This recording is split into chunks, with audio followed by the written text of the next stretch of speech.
Hey, how are we doing? I thought I'd do something different today because one, doing loads and loads of HIIT workouts beats your body up over and over again. And I've been averaging about, I reckon 10 different workouts. And they've been like jumping workouts, they've been burpees, they've been this, they've been that. And also because the weather's really nice, I didn't really want to punish you lot with burpees, etc. And well, obviously the weather's so good. So what I want to talk about today is the benefits of like foam rolling, stretching and mobility in terms of your training. It's the big neglected area and I think people tend to avoid it. And the biggest reason people tend to avoid it is one, they find it quite boring. So what I would say is when you're doing your ball work and your mobility work, my best and biggest tip is do it whilst you're watching something on TV. There's been endless amounts of time when I've been watching Game of Thrones, Sopranos, other box sets that I've been watching like Breaking Bad, and I literally watch an episode for an hour and I just foam roll. Now, what you got to realise is when you're doing a lot of jumping based exercise, when you're doing a lot of jumping squats, jumping lunges, you know, you're doing loads and loads of press ups, that's putting a lot of stress on your joints, which is a good thing because obviously what we're doing is we're building muscle and we're getting leaner and getting stronger. But if you don't look after your body, it's going to wear out eventually. So that is why balling, foam rolling, and also other mobility work come in handy. Now, to do this, you need two things. You need your ball, right? And you need your foam roll. Now, start with the ball. The ball's great, yeah? And what you can just use a normal dog ball, okay? It doesn't have to be a really, really hard ball at all. It could be a normal dog ball, it could be a tennis ball to start off with. What I would say is the biggest tip is when people do foam rolling, you need to actually relax into the area. A lot of people do it and they grimace, their face like this. They've just had like, that's a really dodgy, like they've had a really hot chili, right? You want to be able to relax, you want to get into areas, all right? So if you're finding you've got a bad lower back, you've got tight hips, you've got tight calves, this is amazing because it specifically targets certain areas. You can get into it and you can release it off. Now, what I did, I went on Amazon and I just put in self-massage ball. And normally you can buy 3 variations. So you can buy like a soft one, a medium one and a super hard one. And you can build up. The more you can get into an area, the more you're going to release it. However, if you start really deep, it's like exercising. You don't run a marathon straight away. You start by doing 5K, you build up to 10K, you build up to a half marathon and so on. Same with foam rolling, you gradually build into the areas. Right, foam roller, okay? As you can see in this one, it's got little knobbly bits, right? Now, the good thing about the knobbly bits, it acts as your thumbs to really get into those tight areas. What you can do is you can get a smoother one. And what you just do is go on Amazon and just type in foam roller. And what that will do is you can work into muscles. That hits bigger areas, all right? Now, the good thing about it is it's like self-massage, but this and this alone will cost you like 20 quid, all right? So that's costed you 20 quid, and you've got that for the rest of your life. However, massage would cost you 30, 40 quid a session, and you're only gonna get that once, and you're probably only gonna be able to afford to do that once every other week or once a month, which won't necessarily be that beneficial to your actual body. So if you are serious about training, you are serious about looking after your body and getting in shape is one thing, but the longevity of training is another thing. So it's all well and good. You actually, looking good and having 6-pack abs or, burning loads of body fat and looking great in the summer in a bikini or swim trunks, whatever. It's all about feeling good as well. If you look good, but your knees hurt, your elbows hurt, your back hurts, and you feel like a bag of spanners, then that's not a good look, all right? You need to take a balance of both. And now we're not able to go to the gym. The nice thing is, we can take time to look after our body and work on aspects of our training that we neglected in the past. Now, the big benefit of doing loads of foam rolling is when you go back to the gym or go back to lifting weights, etc. and training, you are going to have a better range of movement, okay? You're going to have less risk of injury. The benefits of that being is you can lift more weight, you can train more often and train more frequently, more reps, more sets, and get in even better shape. If you are suffering from lower back pain, don't just neglect it, don't do nothing about it. Now, I'm going to take you through my little routine. So I aim to do 2 minutes on each area. So what I'll do to start off with, I start off from the bottom and I work my way up. So calves. All you're going to do, get your rumble roller. I set my little timer, but what I'm going to do today, I'll probably just do a minute on each area. And I can talk you through what you're supposed to be feeling and the areas where you're supposed to be going on to. Right, so with your calves, you're going to start off the bottom, right? And all you're going to do is literally take the weight in the hands and then just roll up and down. All right? And all you want to do is you want to roll backwards and forwards. And then gradually, as you find it eases off, you want to just go a little bit lower down each time. What you will find on certain areas of your body, you'll find these tight little knots, right? These real niggles. When you get to that area, you think, oh, bloody hell, that hurts, right? You put your other leg on top of your calf, and then you can point your toes down and back up. What that's going to do is that's going to get rid of that knot, all right? We've all got knots, and we've got knots on the outside of our calves. As you can see, I'm turning the foot outwards. We've got knots in the middle of our calves, and we've got knots on the inside as well. So what we're trying to do is really get into those knots and try and release them off. With exercise, we always talk about the RPE scale. Right, that's my minute up. Going to change calves. With exercise, we always talk about the RPE scale, all right? And that's how hard you feel you're working. Now, with self-massage, you know, foam rolling, mobility work, you still want to be working on an RPE scale, all right? Now, what I mean by that is, 1 being you're doing nothing, 10 being someone's just put a metal poker in a fire and they prodded you in the arse, right? That'd be a number 10. It's not going to be comfortable, right? We don't want a number 10 because if we're a number 10, we're not going to relax, okay? It means the muscles aren't going to loosen off and it means we can't work into certain areas. What we want really is a number 6 to 7. So we're feeling it's a bit uncomfortable, we're working into that tight area, but what we can do is comfortably breathe and we can relax, and what we can then do is really get into that nitty-gritty area, right? So if anyone's watching this right now, you're a runner, right? Or you do a lot of HIIT training, a lot of classes, and you're suffering, you know, your ankles are taking a battering, you know, your calves are constantly hurting, you're wondering why. Foam roll your calves. It is so, so important. That's my calf done. 1 minute each side, nice and simple. Now, what we're going to do, we're going to move up the body. So we're going to go front to the thighs. They need a lot of work. We're going to just stick to 1 minute because as we go through, I'm going to talk you through. So, we're going to start with the left leg. All you're going to do, just above the knee, is where you want the foam roller. All right? And all you're then going to do is roll it backwards and forwards, like so. Now, if that's too easy, what you can do is you can put your other leg over and push down. That'll get a bit more pressure. However, I like to have my leg up to the side. And another thing you'll notice is your quads, your calves, you've kind of got an outside part, you've got a middle part, and an inside part. So what I'm doing is, I'm just twisting my body depending on where I feel the tightness. So if I feel the tightness down the middle, I'm going to work on that area there. And once I get to that area that's really uncomfortable, I'm going to hold it there. I'm going to breathe into it, let it release. I'm going to work inside a little bit.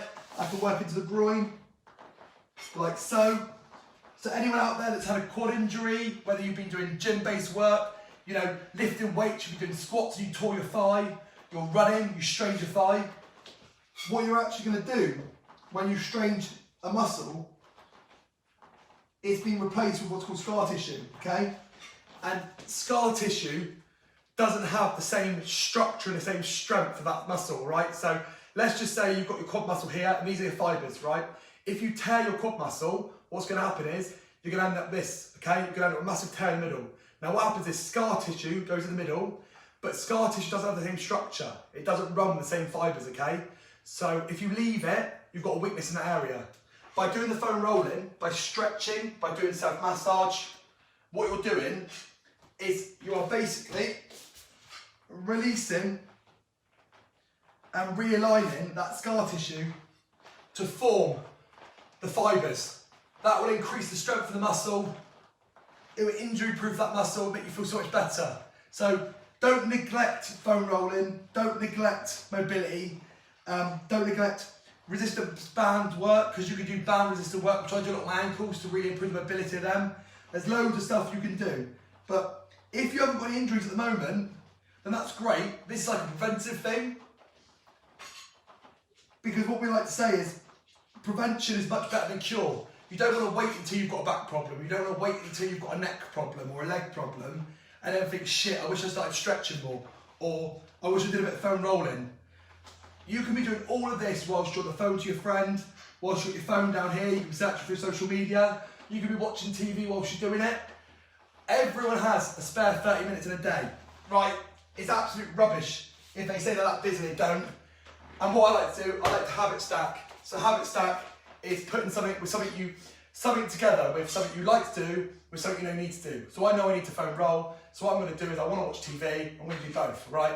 I'm not going to go in another room. I've got nothing to do and literally just roll up and down on a foam roller for 30 minutes. I'm going to call a friend. I'm going to look at social media, or I'm going to watch TV. Right, glutes, okay? What you never want to do when you ball anywhere is you don't want to put it on the bone. So you've got your bony hip area here, and you've got your back here, your spine, and also you've got some bones here. You want it all in this tissue bit here, all right? The derriere. So, if you're finding your squat isn't very good, you can't get down very low, it may be because you've got tight hips, all right? If you're finding that you're running, your hips are feeling it, you may need to release your glutes off, okay? So some people have tight glutes, but you've also got overworked glutes. So if I get the ball into it, it's massive. So what I'm going to do is I'm going to place the ball in here, and I'm literally just going to roll it. It's that simple. Right, when I find a tight area, I'm literally just going to hold it there. And I'm going to breathe into it. I'm not going to hold my breath. I'm not going to tense up. I'm literally going to lie there, get an area and think, bloody hell, that's tight. And breathe into it. Once that area starts to release off, what I can then do is move it down slightly, or I can move it up slightly. What you don't want to do, you see a lot of people doing, is they're doing this. They're literally rolling like someone possessed, right? You're not going to get enough time to release into that area, so you really need to allow your body time to relax. Breathe into the area, let it release that tension off, and that'll do miracles to your hips, which once your hips feel better, your lower back's going to feel better, your knees are going to be better, everything else in your body's going to be better, all right? And change sides. Now there's two ways you can do it. There's that way that you do it, or what you can do, right leg over the left knee, and then basically you get the ball and you get it into that area. I find this a really strong position, okay?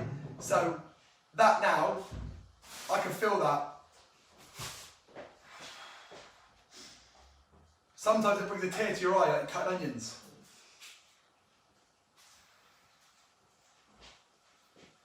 If I was going to look at one thing this year I've done differently, is I do 10-15 minutes of stretching every single morning, like kind of yoga-based stretches, and I foam roll or ball work at least 30 minutes every single day. And in terms of my training, it's made a massive difference. I feel stronger in the gym, I feel like I can move better. I don't wake up every single morning feeling like an old man, which I used to before. I may moan and grow like an old man, but I don't feel like an old man anymore, alright? Right, so we've done the calves, we've done the quads, we've done the glutes, hamstrings, right? If you play football, if you run, if you cycle, you're going to suffer from tight hamstrings. Now, we can't necessarily do hamstrings on the floor. I don't think we can personally, because the biggest problem with that is you're not getting enough pressure through the foam roller. You can do this, but I barely feel it in the muscle at all. That's why you want to sit on a coffee table or a hard chair, and it'll make a massive difference. So, let's get a coffee table.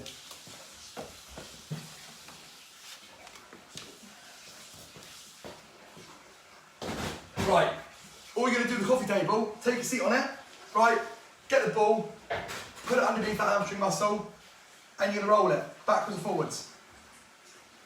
When you find a tight area, right, albeit, say here, you're then literally going to straighten out the leg. Release, and straighten out the leg. So every time you find a tight knot in that area, you're literally going to hold it in that position, and all you're going to do is just straighten your leg up and back down again. What that's doing basically to your muscle is you're stretching the muscle in a tight area. So what I'm doing is I'm finding a knot, right? So everyone's got knots in the muscles, whether you've injured yourself or you haven't injured yourself, okay? Most people have tight hamstrings. So you need to get in there, really get into it and work into it. You can see I'm rolling myself. So if I go side on, as you can see, I'm rolling myself forwards and backwards, all right? I'm really making sure I'm getting into that tight area. Once I found it, I'm on that knot and thinking, bloody hell, that's tight. I'm just going to hold it there, breathe in, breathe out. And now what I'm going to do is I'm going to straighten the leg. If I straighten the leg, what I'm doing is I'm really breaking down all that tension. It's actively working now.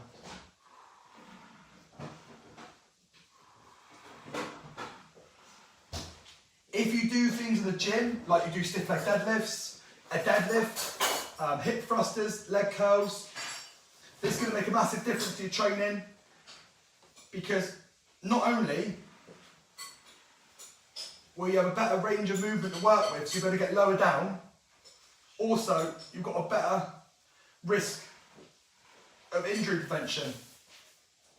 So remember, you're doing 1 minute on each side. When you find that nitty-gritty bit, you can roll into it a little bit, you can hold it, breathe, and then you can straighten the leg.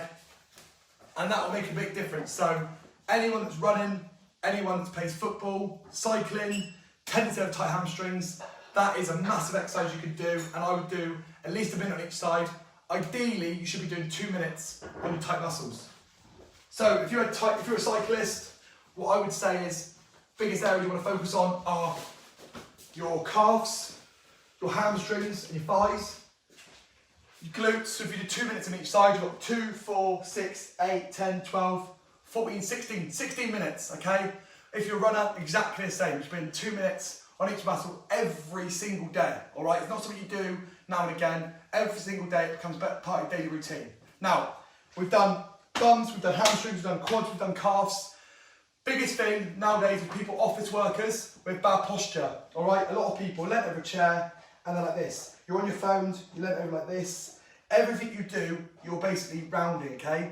So, what you want to do is you need to stretch those tight muscles. We can do loads of gym work, we can do band pulls, okay? So we can improve the strength in our rhomboids and our traps, which will help to improve posture. But the biggest thing I always learn is that if you've got a tight muscle, right, no matter how much strength work we do behind it, if this muscle's tight, we're always going to be bringing these shoulders forwards, okay? We're rounding. We don't want a Quasimodo. That's not good, right?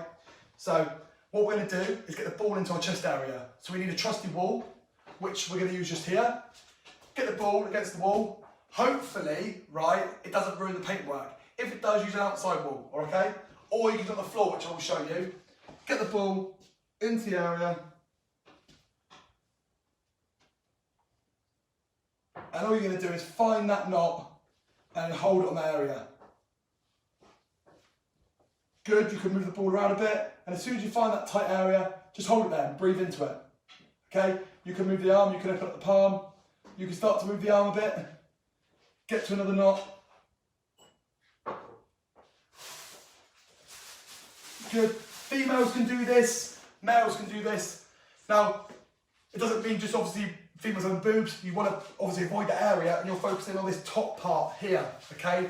The pec muscle itself. If you want to do it on the floor, it's a slightly stronger position because you're putting more weight through it. What you do is you basically just get your chest into it and you just roll it.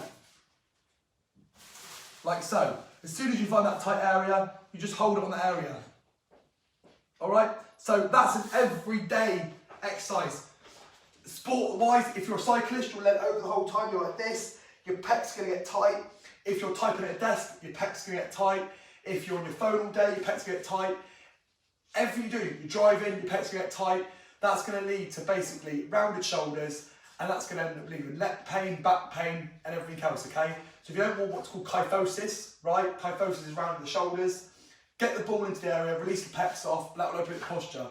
I probably can't guarantee there's one person, but that's a bit extreme, but probably nearly every single person has a slight round of the shoulders, because everything we do is internally rotated. Now, going into anatomy and physiology, what we're looking at is, we've got to remember, your lats, so your back wing muscles here, right, which loads of people do pull-ups, right, they also attach into the front of your arm here. If they get tight, that's also going to pull your shoulders in, okay? So even though your lats are on your back, we've got to remember that if these are tight, it's going to pull your shoulders in. We're going to internally rotate, okay? That's going to have bad posture. We want good posture, so we need to work on the lats. Comes in our trusty foam roller, and what we do, we lie on our side, and we roll the roller up and down, like so. Really getting So tight areas underneath the armpits and work into it. You can go right up under the back of the arm, because remember these lats, they'll come right up into here, all right? And then we can work our way down. We can turn a bit more onto our side, and we can roll it like so, right up and down into this area here. The benefit of doing that is going to open up our shoulders and help our posture. So if you do a lot of CrossFit, you do a lot of exercises that involve pull-ups, loads and loads of press-ups, right? You're constantly doing this. What that's going to do is going to pull everything internally rotated, and then you won't be able to do things like overhead work. So you'll wonder why your shoulder press isn't good. And the reason your shoulder press isn't good is because your pec muscles and your lats are pulling you inwards, and that means you can't get that up and down position. So instead of your shoulder press, you're doing like this instead, because you haven't got that range of movement, which so many people suffer with. A big thing I would say is stretching alone isn't enough. It's not enough to just do a couple of stretches after a workout, like so and like so, because if a muscle on the opposite side is super tight, it's going to undo all the stretching work. So for example, if we've got tight pecs, if we try and stretch them, right, it's great. It's going to release it to a certain point. But what's going to happen is, within a few minutes, a few hours, we just go back to what we originally were. So what you need to do is you really need to do 3 things, all right? You need to stretch often, and if you want to improve the mobility of an area, you want to hold that stretch for 30 seconds to a minute. If anything, I would even recommend to hold it for longer if you can, okay? Just sit in front of the TV. If you want to, improve the range of your chest, then you can do a chest stretch. I'm just going to watch TV like so, and I'm going to cross the room and do the other side. So I'm going to do a minute on each side minimum, probably 2 sets of that. What I'm then going to do is get the ball into the area and really work into it, okay? Because by getting the ball into the area, I'm breaking down that tight tissue. And that's going to make sure the stretch that I've done, I've maintained the length of the muscle. Really big tip there, okay? Don't just stretch. You need to foam roll and ball work as well. And if I've also got another area, for example, for me, my ankles are really stiff, which means when I squat, if you watch me now, I'm going to turn my toes outward slightly, I'm going to go down, I'm getting to about here, and you'll probably notice my heels have come up slightly, right? Now, that isn't just to do with my calves, okay, or my hips. My hips are really loose, you see I'm leaning forwards. What that is that my ankles, I haven't got as much mobility in my ankles, so what I'm actually doing, in my garage, I've got a band, and the band goes across the top of my ankle. It's called a talus bone, okay? And it's pushing that bone down, and that's allowing my ankle or my knee to track over my toes. If I've got more mobility there, because I've got a joint restriction, if I can ease off that joint restriction, what that's going to allow me to do is actually get a deeper squat. And if I can get a deeper squat and I can actually squat correctly with the weight of my heels, later on in life I'm not going to end up with knee pain, hip pain and back pain. Because at the moment, if I squat with a bar on my back, what I'm going to be doing is I'm going to be leaning forwards. And all that pressure is going to go on your lower back. So rather than with a strong squat, having good strong bum muscles and thigh muscles where I want to work, I'm actually working my lower back. One day I can slip a disc, and that could be me out of training for a long time. So just to recap, 3 things. You want to stretch, yes, definitely. You want to do 1 minute on each area, and probably like 2 sets of that. You want to foam roll, especially your tight areas. So if you're a runner, you want to do lower body, 2 minutes on each area. If you've got more time, do longer. But pick something you can be consistent with. Don't just do 5 minutes one day and then nothing the next few days. Do 2 minutes every single day, right, on those common areas. If you're a weightlifter or you do CrossFit or you just generally want fitness, do all those exercises and do 2 minutes. It takes 30 minutes maximum, okay? Do your stretches, and if you've got issues where, for example, you're not getting that, you're doing the foam roll and you're doing the stretching, it's not working enough, you're not getting extra mobility, then you've got a joint restriction, okay? You've got a block. And that's what I've got here. I've got a mechanical block in my ankles, and that is why I'm doing the band work, because the stretching and the foam rolling is enough. So the more the band work I can do, what that's going to allow me to do is my knees are then going to allow me to track forwards over my toes, and it's improved a lot, but I'll be able to get a much deeper squat upright, like so, with my heels down, which then long term helps with injury prevention. Hope that helps. If you've got any questions you'd like to ask about that, you can always chuck a comment on below, and I'll be happy to try and answer as best I can. Like I said, I'm not a physio, it's just blogs I've read, videos I've watched, training courses I've done, etc. but I have found that by doing this every single day, you're injuring and bulletproofing your body. I cannot stress that enough. It is great to lose fat, it's great to be in a calorie deficit, it's great to build muscle, you know, by eating lots of protein. It's great to train with weights or do CrossFit and cardio, all that kind of stuff. But also it's good to have the other aspects of the mindfulness, so the meditation, the headspace we do, the yoga and Pilates aspect of it, but also the foam rolling, making sure you're bulletproofing your body. Because if you can do all of it, you end up with a real strong body. Every aspect of it, not just certain parts. I hope that helps, and give it a good like. Comment below. Yeah, if you've got any questions, comment below, I'll be happy to help. And if you do need help trying to find a foam roller or a ball, I can always put a link in there below, so do let me know. But if you just literally go on Amazon, search foam roller, start with a soft one, smooth one, and then if that's easy, build up to a rumble roller and a ball. Apart from that, enjoy your Saturday. It's still nice weather. Get yourself outside and have a good time. See you later, everyone.